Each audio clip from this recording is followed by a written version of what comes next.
Assalamu alaykum qadirli savatdoshlar. Farabiy Tor darsxonasiga xush keldinglar. Bugun hozirgi zaman Uyg'ur tili darsimizning 31 darsini o'tamiz. 31 darsimiz ismlarning kelish kategoriyasining 3-bölümü. O'tgan soatlik darslarimizda ismlarning kelish kategoriyasidan baş kelish, egilik kelish, tushum kelish, yo'nalish kelish, chiqish kelish va o'rin kelishlarni ko'rib chiqdik. Bugungi darsimiz bo'lsa o'rin belgi kelish, chek kelish, tenglashtirma kelish va o'xshatma kelish qatorliq ismlarning kelish kategoriyasidagi boshqa kelishlarni ko'rib chiqamiz. Darsimizga boshlashdan burun o'tgan soatlik darsimizning oxiri so'rab o'tgan tuvandagi ikki savolimizga qisqacha javob berib o'tamiz. Birinchi ismning o'rin kelish shakli jumlada qandoq vazifada keladi? Buning javobi o'rin kelish shaklidagi ismlar asosan fe'llarga beqinib, ba'zida sifatlarga beqinib holat bo'lib keladi, ba'zida xabar bo'lib keladi. Ikkinchi chiqish kelishning qo'shimchasi nima? Chiqish kelishdagi ismlar jumlada qaysi vazifada keladi? Bu savolning javobi chiqish kelish shaklidagi ismlar asosan fe'llarga, ba'zida bir qism sifat va ravishlarga beqinib holat bo'lib keladi, ba'zida xabar bo'lib keladi. Chiqish kelishning qo'shimchasi bo'lsa din va biz buni latin harfi bilan din shaklida ifodalaymiz. Endi bugungi darsimizga kelsak, avval o'rin belgi kelishini ko'rib chiqamiz. Undaqda o'rin belgi kelishning ma'nosi nima? O'rin belgi kelishning ma'nosi o'zi aniqlab kelgan ismning o'rin, vaqt jihatdagi belgisini bildirdi. Kelib chiqishidan qaraganda bo'lsa, bu kelish shakli o'rin kelish qo'shimchasiga ki qo'shimchasining qo'shilishidan shakllangan, ya'ni o'rin belgi kelishning qo'shimchasi diki, tiki. Aldığımız saat görüp çıkınımızdek o'rin kelishning qo'shimchasi data va bu yerdagi ki qo'shimchasi qo'shilgandan keyin bu yerdagi a, i'ga oidlaydi va o'rin belgi kelishning qo'shimchasi diki, tiki shaklida. Biz buni latin harfi bilan diki shaklida ifodalaymiz. O'rin belgi kelishning ishlatilishi tuvandikicha. Birinchi, o'rin belgi kelish shaklidagi ismlar jumlada aniqlovchi bo'lib, aniqlang'uchining o'rin, vaqt jihatdagi belgisini bildirdi. Masalan, bog'dagi gul, shahardagi imorat, ko'ngildagi gap, tursundagi kitob, 1982 yildagi vazifa, yozdagi vaqa degandek, mushlarning hammasi aniqlang'uchining o'rin va vaqt jihatdagi belgisini bildirib kelgan. İkinci, til sharoiti aniq bo'lgan ahvolda o'rin belgi kelish shaklidagi ism tarafini aniqlangan, aniqlang'uchini qisqartib, o'rin belgi kelishlik ismning o'zini almashtirib qo'llanishga bo'ladi. Ya'ni almashtirib qo'llanishga bo'ladi. O'rin belgi kelishlik ism almashlashganda o'zining aniqlang'uchisiga vakillik qilib, boshqa kelishlar bilan turlanadi. Masalan, bu yil ochliq mahsuloti 1981-yildagiga qaraganda 15% oshdi, ya'ni 1981-yildagiga, ya'ni 1981-yildagi ochliq mahsulotiga qaraganda bu yerdagi ya'ni o'zining aniqlang'uchisiga vakillik qilib, boshqa kelish bilan, ya'ni bu yerdagi yo'nalish kelish bilan turlanib kelgan. Bu do'stga bizning sinftikidan bir hassa cho'ng, ya'ni bizning sinfdagi do'stkidan bu yerda o'xshashlar o'zining aniqlang'uchisiga vakillik qilib, chiqish kelish shakli bilan turlanib kelgan. O ko'ngildagini aytdi, ya'ni ko'nglidagi gapni bu yerda o'xshashlar o'zining aniqlang'uchisiga vakillik qilib, tushum kelish shakli bilan turlanib kelgan. Yatoqdagilarni uyg'otinglar, yatoqdagi o'quvchilarni uyg'otinglar, ya'ni bu yerda tushum kelish shakli bilan turlanib kelgan. Endi bugungi darsimizda ikkinchi bo'lib chek kelishni ko'rib chiqamiz. Chek kelishning ma'nosi nima? Chek kelishning ma'nosi ish harakatining chekini bildirdi. Bu qo'shimcha aslida yo'nalish kelish qo'shimchasiga cha qo'shimchasining qo'shilishidan shakllangan, ya'ni chek kelishning qo'shimchasi g'icha, qicha, gicha, kicha. Ammo yo'nalish kelishning qo'shimchasi g'a, qa, ga, kati shundaqo. Ammo bu yerdagi cha qo'shimchasi qo'shilgandan keyin bu yerdagi a va a tovushlari i tovushiga oidlashgan va chek kelishning qo'shimchasi g'icha, qicha, gicha, kichani umumlashtirib latin harfi bilan gicha shaklida ifodalaymiz. Chek kelishning ishlatilishi tuvandikicha. Birinchi, chek kelish shaklidagi ismlar jumlada asosan fe'llarga beqinib holat bo'lib keladi. Ba'zida xabar bo'lib kelishi mumkin. Chek kelish shaklidagi ismlar holat bo'lib kelganda harakat bilan munosabatli bo'lgan chekning oxirgi nuqtasini bildirdi. Masalan, uning yuzi quliqigacha qizarib ketdi. Ya'ni quliqidan yuzigacha bo'lgan chekni bildirib kelgan. Siz birinchi betdan uchinchi betgacha o'qing. Bu yerda o'xshashlar birinchi betdan uchinchi betgacha bo'lgan, ya'ni oxirgi nuqtasini bildirib kelgan. Men bu qatim xotangacha boraman. Bu yerdagi harakat borman va shu harakat bilan munosabatli bo'lgan chek bo'lsa xotangacha, ya'ni xotanga qadar degan ma'noni bildirdi. İkinci, çekkili şeklideki isimler xabar bo'lib kelganda egining oxirgi chekini bildirdi. Masalan, uning İstanbul Universiteti o'qigan vaqti 2015 yildan 2018 yilgacha, ya'ni bu yerdagi chekkili şeklideki isim bo'lgan yilgacha bu jumlada xabar bo'lib kelgan va egining, ya'ni vaqtning eng oxirgi chekini bildirib kelgan, ya'ni 2015 yildan 2018 yilgacha. Bizning tozlaydigan yerimiz mushu yerdan ikkinchi binog'icha, bu yerdagi chekkilishda kelgan ism bo'lgan binog'icha bu jumlaning xabari bo'lib kelgan va egining oxirgi chekini bildirgan, ya'ni bu jumlaning egisi yerimiz, ya'ni yerning eng oxirgi cheki bo'lgan ikkinchi binog'icha bo'lgan orliqni ko'rsatadi. Kurs muddati 6 aydan 9 aygacha, bu yerdagi aygacha degan chekkili şeklidagi ism bu jumlaning xabari bo'lib kelgan va bu jumlaning egisi bo'lgan kursning muddatining oxirgi chekini, ya'ni 6 aydan 9 aygacha bo'lgan oxirgi chekini bildirib kelgan. Hamda ismlarning kelish kategoriyasidan o'xshatma kelishni ko'rib chiqamiz. Undaqda o'xshatma kelishning ma'nosi nima? O'xshatma kelishning ma'nosi o'zi aniqlab yoki sifatlab kelgan shay'i yoki ish harakatining o'xshatilma belgisini bildirdi. O'xshatma kelishning qo'shimchasi bo'lsa dek, tek va biz buni latin harfi bilan dek shaklida ifodalaymiz. O'xshatma kelishning ishlatilishi tuvanligicha. Birinchi, o'xshatma kelish shaklidagi ismlar jumlada aniqlovchi yoki holat bo'lib keladi va aniqlovchi bo'lib kelganda aniqlang'uchining, holat bo'lib kelganda harakat yoki sifatning o'xshatilma ma'nosini bildirdi. Masalan, Po'latdek iroda bo'lganda tog'dek qiyinchilikni yengil bo'ldi. Bu jumladagi harakat bo'lsa, ya'ni xabar bo'lsa, yengil bo'ladi va bu jumladagi aniqlang'uchi qiyinchilik va iroda bilan qiyinchilikning aniqlab kelgisi bo'lsa, Po'latdek va tog'dek. Havo o'tdek qizib ketdi. Bu jumlaning harakati, ya'ni xabar bo'lsa qizib ketdi va egis bo'lsa havo va mush havoning holati bo'lgan, ya'ni mush jumladagi holat bo'lsa o'tdek, ya'ni o'xshatma kelishda kelgan o'tdek degan so'z.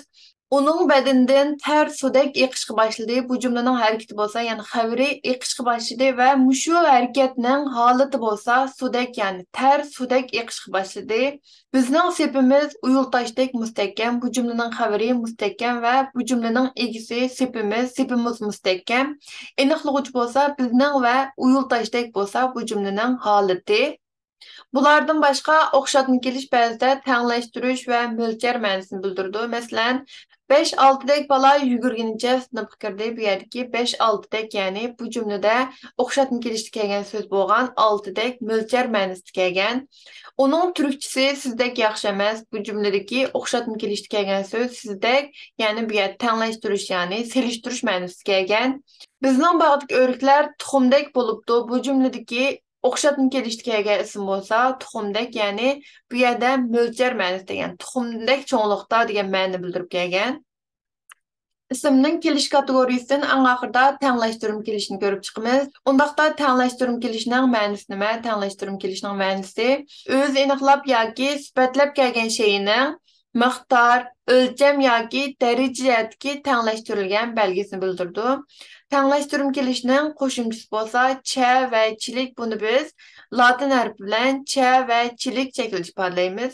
Tanglashtirim kelishning ishlatilishi bo'lsa tuvanligicha. Birinchi, tanglashtirim kelish shaklidagi ismlar jumlada aniqlovchi yoki holat bo'lib keladi va aniqlovchi bo'lib kelganda aniqlang'uchining, holat bo'lib kelganda bo'lsa harakat yoki sifatning miqdori, o'lcham yoki darajadagi o'xshatilma belgisini bildirdi. Masalan, Alqancha yermi bo'sh emas. Bu jumlaning xabari bo'sh emas va bu jumlaning egisi bo'lsa yermi va yerning aniqlovchisi bo'lsa alqancha.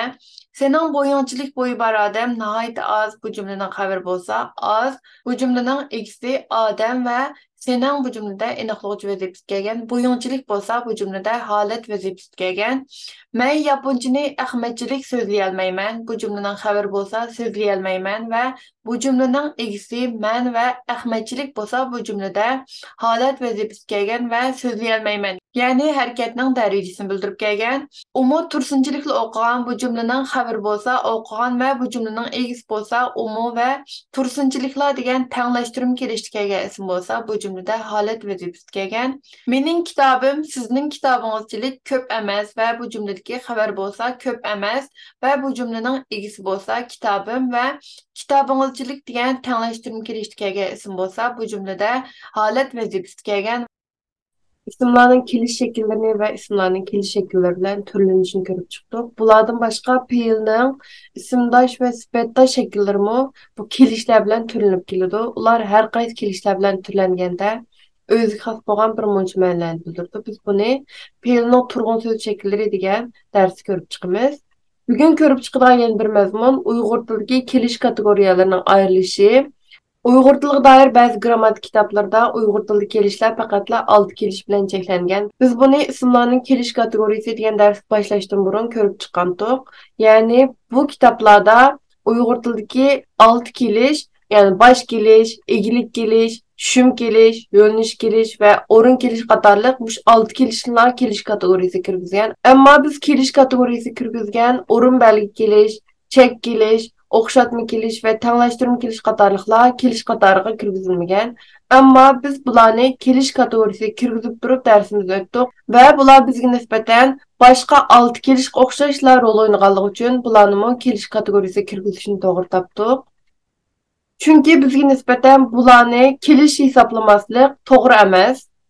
Chunki birinchidan bu qo'shimchalar e'tirof qilingan kelish qo'shimchalariga o'xshashla o'z qo'shilgan ismning jumladagi boshqa so'zlar bilan bo'lgan munosabatini bildirdi. Ikkinchidan bo'lsa, e'tirof qilingan kelish qo'shimchalari ismning qanday shakllari qo'shilib kelgan bo'lsa, bu qo'shimchalarga o'xshashla ismning shunday shakllari qo'shilib kelib, boshqa kelish qo'shimchalari bilan izchil shaklda navbatlashalaydi. Demak, bu qo'shimchalar mayli rol jihati bo'lsin yoki qo'shilish jihati bo'lsin, e'tirof qilingan, ya'ni e'tirof qilingan boshqa 6 kelishga o'xshash bo'lgan shaklda o'xshash tipga kiradi. Deb o'tganimizdek, rol va qo'shilish iqtidor jihatda bir kirgan grammatikal hodisalarni albatta bir kategoriyaga umumlashtirishimiz kerak va buning o'zi bo'lsa grammatikadagi intayin muhim bo'lgan bir prinsip. Ve bazı gramatik kitaplarda bu çek kelish, tanglashtirim kelish, o'rin bel kelish ve o'xshatma kelish qatorliqlarning qo'shimchalarini so'z yasovchi qo'shimchalar qatoriga kirgizildi. Ammo bu bizningcha bu qo'shimchalarni so'z yasovchi qo'shimcha hisoblashga bo'lmaydi. Chunki birinchidan so'z yasovchi qo'shimchalar ma'lum bir so'zga qo'shilganda uningdan yangi bir so'z hosil bo'ladi. Biz burun darslarimizda ko'rib chiqqandik. Bir so'z yasovchi qo'shimcha bir so'zga qo'shilgandan keyin bu so'zning ma'nosi o'zgaradi. Masalan, chi qo'shimchasi ish degan so'zga qo'shilsa, ishchi degan yangi bir so'z hosil bo'ladi. Liq qo'shimchasi bo'lsa, saman degan ism qo'shilsa, samanliq degan yangi bir ism hosil bo'ladi. Tirishchan degan sifatga qo'shilsa bo'lsa, tirishchanlik degan yangi bir ism hosil bo'ladi. Lekin biz muzokara qilayotgan qo'shimchalar, ya'ni chek kelish, o'rin belgi kelish, tanglashtirim kelish va o'xshatma kelishning qo'shimchalari qo'shilgan vaqtda shu ism asosida yangi bir so'z hosil bo'lmaydi, balki shu ismning faqatla grammatikalik shakli o'zgardi. Masalan, diki qo'shimchasi qog'oz degan ism qo'shilsa, qog'ozdiki bo'lsa, qog'oz degan ismning leksikalik ma'nosi o'zgarib boshqa bir so'zga aylanib qolmaydi, balki qog'oz degan so'zning ma'nosi o'zgarmaydi. Balki faqatla shu qog'oz degan leksikalik ma'no asosidagi bir xil grammatikalik ma'no ifodalanadi. Qog'ozgacha, qog'ozdek, qog'ozchilik deganlarga o'xshashlar qog'ozga nisbatan boshqa bir so'z, yangi so'z degan bo'lmaydi.